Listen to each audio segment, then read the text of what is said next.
ए जी सुनी ना। तो आई ना कुछ सीख ली नया नया। तो आज का नया सीखेगा बा।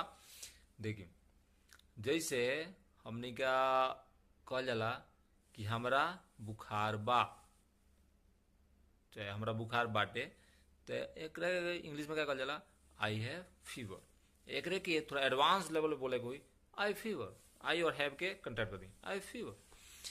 हाँ, लेकिन जैसे हमें टाइम जुड़ जाला नु तो टोटली स्ट्रक्चर चेंज हो जाए।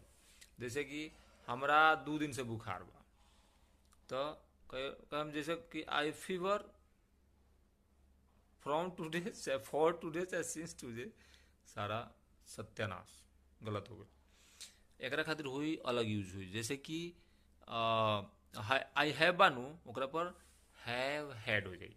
I have had fever for 2 days, for और सिंस के यहाँ थोड़ा लफड़ा रहेला।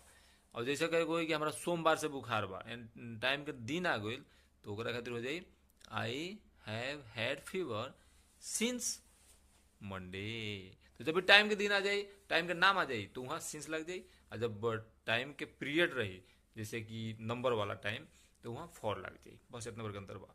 आ स्ट्रक्चर हैव हैड वाला हो जाए, ठीक बा।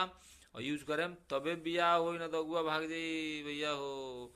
और सुनी ऐसा नहीं खतरनाक सीखे के बनू तो चैनल पे नया बानी तो सब्सक्राइब जरूर कर दी। सब्सक्राइब करें तो सबसे पहले के नोटिफिकेशन हो जाए, फर्स्ट बार जरूर बन जब वीडियो अपलोड हुई।